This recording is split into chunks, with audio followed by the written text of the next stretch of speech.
This is it then. Welcome to the start of another project. And this is a project where, again, we are trying to save a bodged install. So we are in Keswick with our van, and then Magic from East Renewables, also known as Michael, but more fondly known as Magic, is also here. And then just behind us over here, you can't really see, is Skiddaw. However, the job we have got to do today is we need to strip a roof and then re-hook and rail it, as it is a very, very bodged install. However, I'll tell you more about it once I'm up there on the roof. Well, now I am up on the scaffold, you can see what we have. And on this roof, it is a slate roof, as we are in Keswick, and Keswick is the home of slate. And we also have six PV panels, and they are finished in solar skirt. Now, I originally came here, and this is going to turn into story time. I originally came here 2 years ago on behalf of Solar Skirt to install the skirt on behalf of a national installer. This install bangs and crashes on the roof. So it was originally claimed it was the Solar Skirt, and then I went back and looked through some install photos that were sent to me from the energy provider, and you can probably now see them on the screen, and you will see they are on the Fastasol solar mounting plates. You'll also see the screws missing. It then got escalated to HICE, and it got escalated to the MCS, who had the energy provider company come back and fix the install. However, it is still banging and crashing, and that install has now gone into voluntary liquidation. So our job is to strip it, take all of the Fastasol mounting off, and remount it on hook, flashings and Van der Valk. So we have this roof to do here, which is 5 panels. And if I spin you round, there is also a roof. You can just see the top of the panels there, over there. So we're here for now for 5 days, where we will strip it, remove the Fastasol mounting plate, unearth all of the horrors, and show you why it is important to use the correct installer, and I think just as equally important, the correct mounting hardware. And I'll explain more on that, of why I'm not a fan of stuff like solar limpets or the Fastasol mounting plates we have in this job as we get a bit further into it. But for now, get the solar skirt off, because we are going to reuse that, get the panels off, get them strapped on the scaffold, and then we can remove the horror show that lies beneath. Time lapse.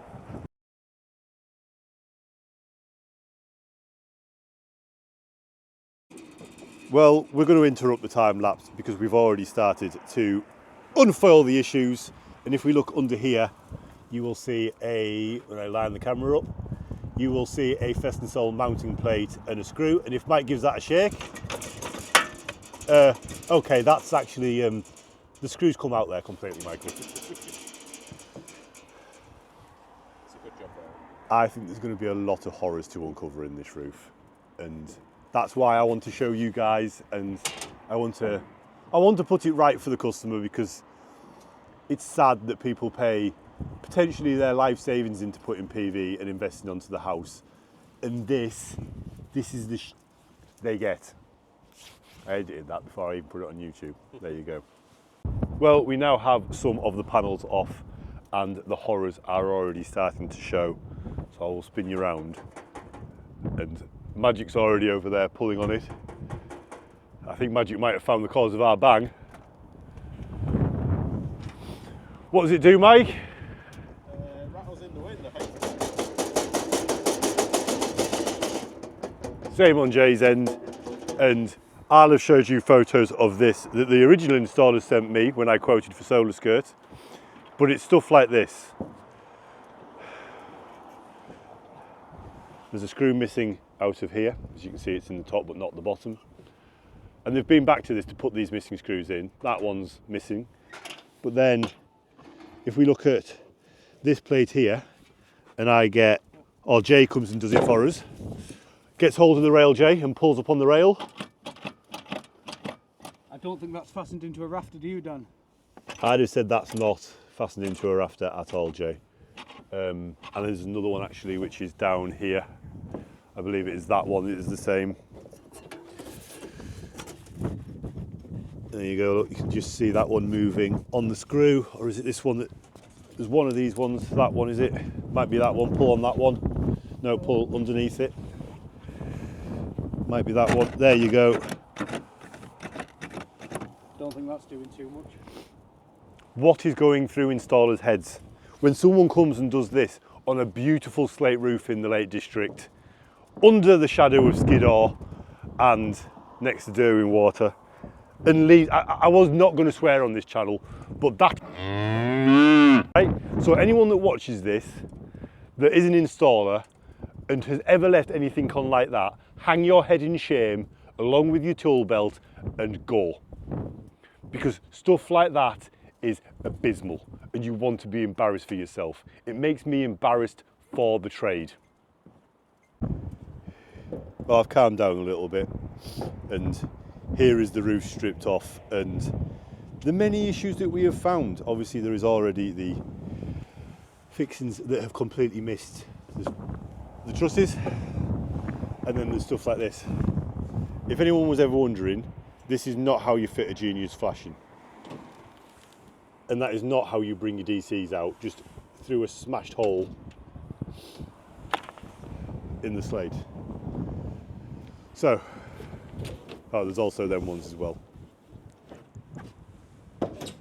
Next jobs are to basically whip all of these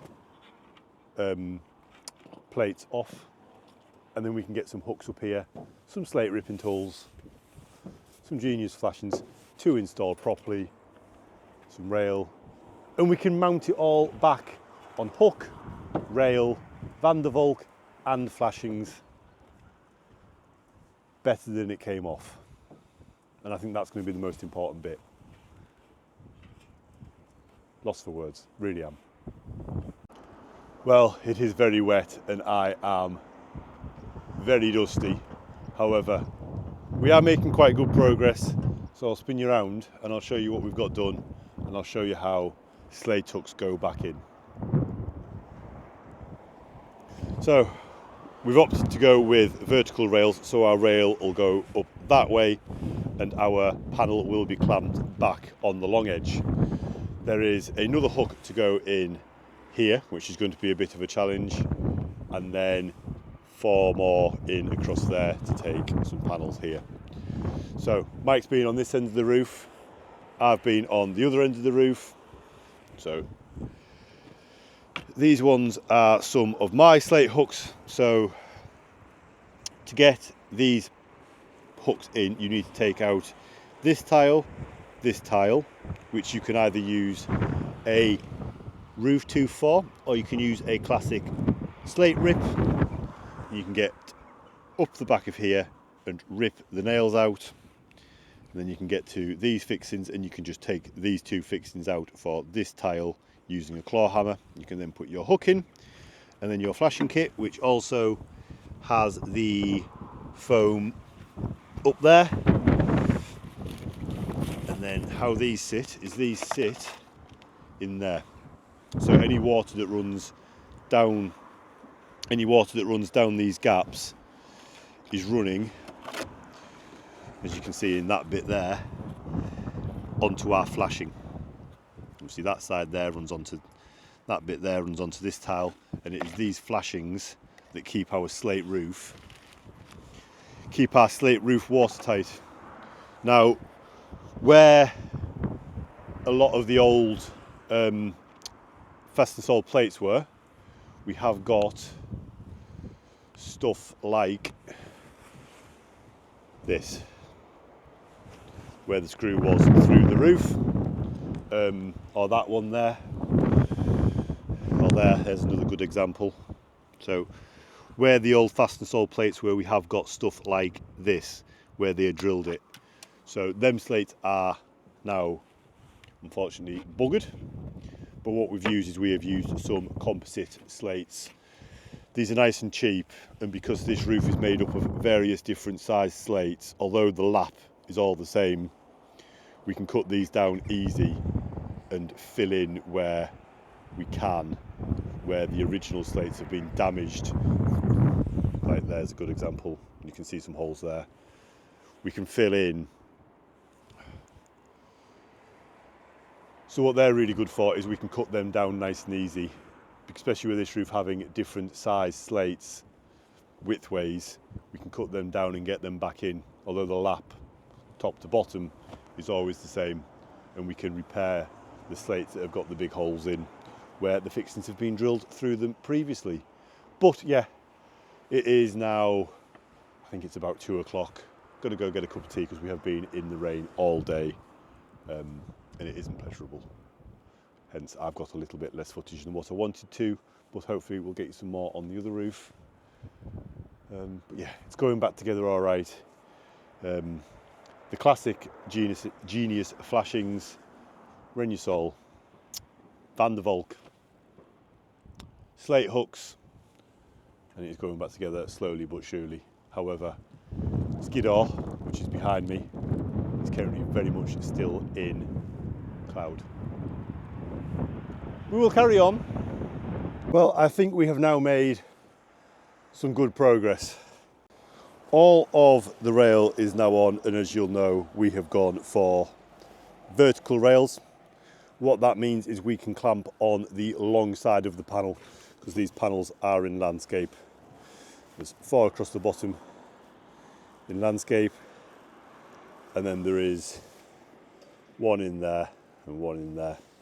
So any rattling, they can't rattle on the actual rails in the wind, as you can't see, but just over there is dirt and water. But the roof is now back together, watertight.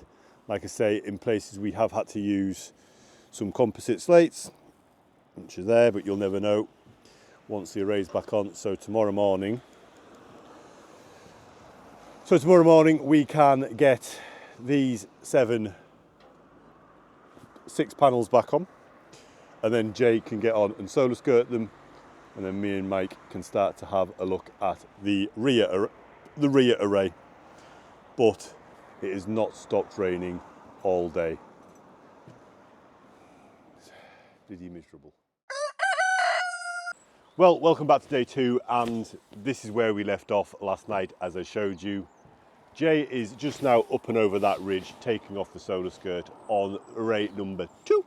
So we and Mike, who's now kindly holding the camera for me, have seemed to have not only got a subcontractor but also a cameraman on this job.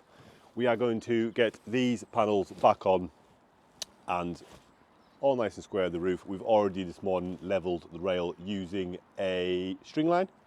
So next job is set up a time-lapse camera and basically get these 7 panels on. By that point, Jay should have got the solar skirt off of the roof, and then he can jump back over this side and he can start solar skirting back up this one. But for now, panels back on and keep plugging forward. However, today it is not raining, and somewhere over there is actually a little bit of blue sky, or there was.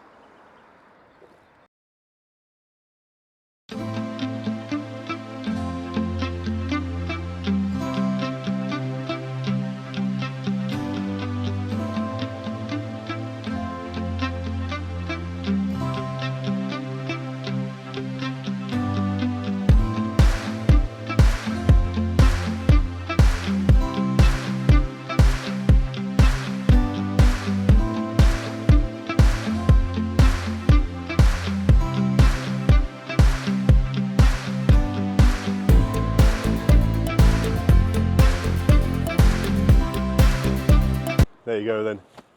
You can now see that roof has been completed, and it is now on there, and it is on there solidly. So if we grab hold of this down here, and we can't move these, especially since we have gone with vertical rails and clamped them on the long edge.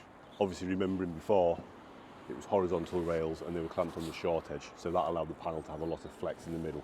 If you imagine that being my panel and it was clamped where my fingernails and my wrist are, the panel can do that essentially. And I think that is where a lot of our noise was also coming from, as well as the issue that we've already explained on that corner and that corner. However, now we are roughly 300mm in from the end, clamped on the short side. It's the same up there, and we come back down here. They're solid. I think we can safely say they are not going anywhere. Jobs for this roof then are to cut our pieces of vertical rail off, and then Jason has been over that side of the ridge and taken the skirt off there, so me and Mike can start stripping that roof and hooking and railing that. So what Jason can come and do is cut these bits of rail off, and then he can get the solar skirt refitted. We have actually brought some extra solar skirt with us, and also some extra single clamps on, so instead of going double clamp, single clamp, double clamp as we normally would, we are this time going to go double clamp on the joint, single, double clamp on the joint. And we're also going to, as always, overlap that joint as solar skirt expect us to. So once this roof's done, we'll leave Jason doing that. Me and Mike will go start the other, and hopefully by tomorrow, especially if this weather holds out, we might get this done. I've allowed 4 to 5 days for it, but I think 3 days will be a push but doable. 4 days comfortably doable, all back together, and 100% better than when we left it.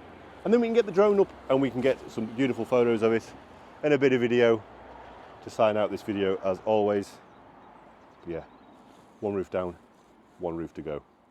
I will now introduce you to the rear roof, where we have somewhat the same horrors as the roof that was just over there that Jay is now fitting solar skirt to. So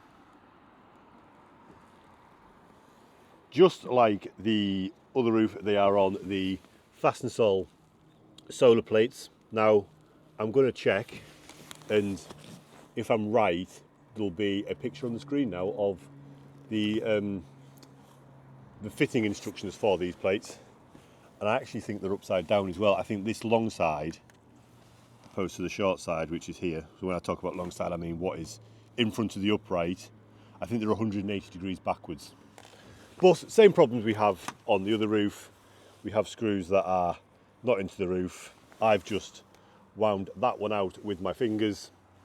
I don't know if we've got any fixings missing, but we certainly have, if we look up under there, cables draped across the slate and plugs in the water. And then what I think a lot of the problem comes down to is, again, from our top bracket here to the top of the panel, we've actually just measured it from there to there for these portrait panels on the bottom is actually 2 foot. So if I just climb up the big softy a minute,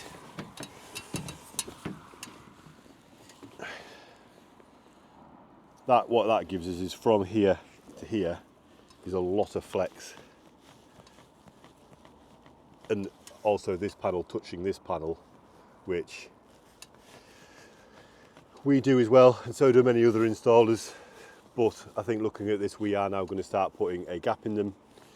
You can hear them knocking together. And then these landscape panels here, being on horizontal rails, are allowing a lot of flex in the middle of the panel. And I generally think that is where a lot of our roof and banging noise is coming from. So as last time, we're going to get this roof stripped off, get the Festensol plates off, get the rail off, and then me and Mike are going to get some slate hooks in, flash back in.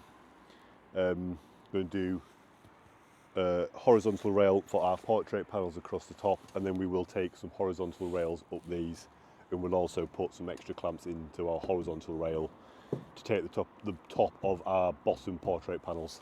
So plenty of hooks in, and the nice thing is now if I spin you around, there is a big ball of fire and one hell of a view. So if anyone wants a bit of reference, just over there in them clouds is cat bells, and we have actually got the RAF flying around at the minute, I think in F-15s, which is, as far as I can tell, is Top Gun. So Maverick, 3/4 of a mile, call the ball. So we've now got some more of this roof on the back stripped off, and maybe a little bit better than the roof that Jay's currently solar skirting, but I talk a bit on here about fixings between spacings being no more than 1.2. Now, I'm sat in between two spacings currently, and they're 1.6. So where I'm sat, there's two issues with it, but I don't know if it will show it, but if I bounce on the rail, you can see, or even hear where my feet are, the flex. Now, I'm not heavy.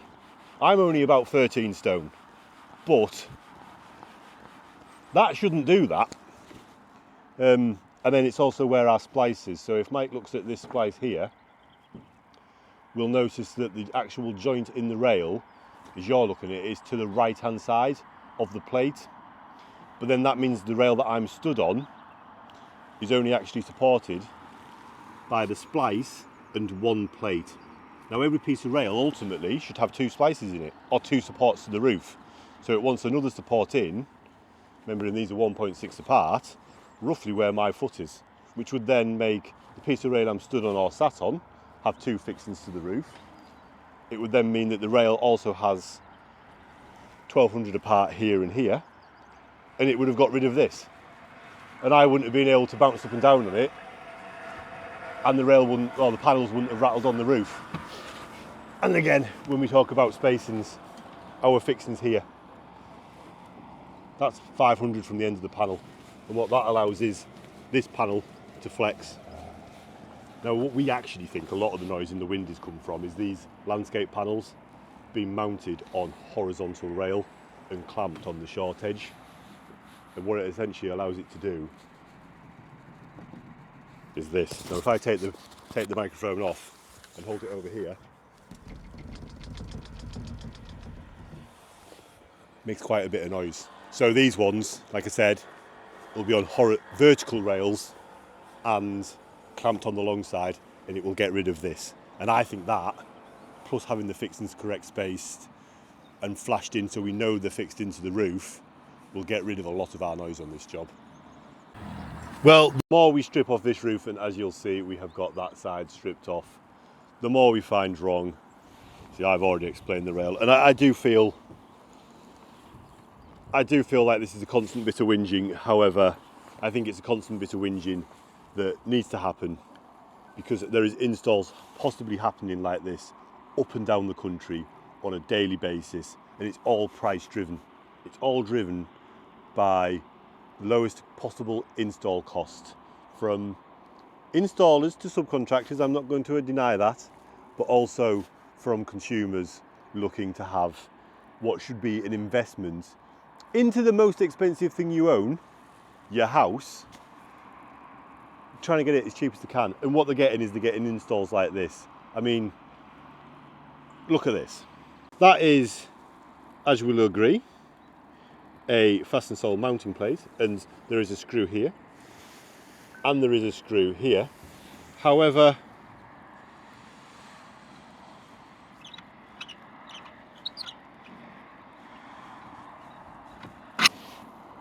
that shouldn't do that. And that is literally, again, driven by cheapest. Cheapest is not always the best. You are not buying a toaster for the kitchen. You are not even buying a pencil for your pencil case.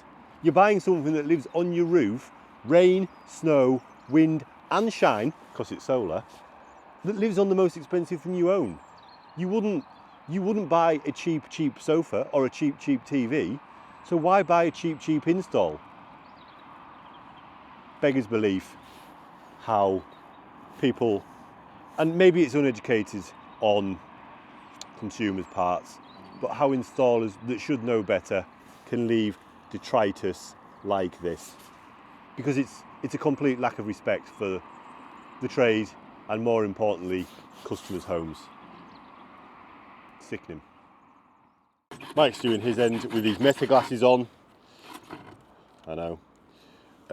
I'll get this one in, and then we can get this piece of rail on, and then another piece of rail on. It generally is a little bit rinse and repeat, this job. However, I actually quite enjoy doing slate. Put my coat on, put my slating pouch on, and basically just have at it, which is all I can really ask for. So yeah, keep going. Had enough whinging now on this job. It is only going to get better from here and back together. Enjoying it now. Well, this now sees the back roof complete, and it makes a little bit more sense now when I was talking about having vertical rails as well as horizontal rails. Over my shoulder you can kind of see what we have now got. I'll spin you around, I'll show you that, and then we're ready for the panels. So we have our horizontal rail in here, which will take our 5 panels in portrait, and then vertical rail in there that will take 2 in landscape either side of the Velux window. The really important thing with it is the fact that we are always clamping on the long side of the panel, and that is what keeps the flex in the panel itself, not the mounting system, the panel, to a minimum. The other nice thing about today is the view that we've managed to acquire. So we've had blue sky all day. There is a big fireball in the sky, and the view is spectacular. However, boys, we are now ready for panels, so let's get at it. Let's get to it.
Well, that is now the end of this video, and this array has also now been solar skirted and the scaffold has been cleaned off, or is at least in the process of being.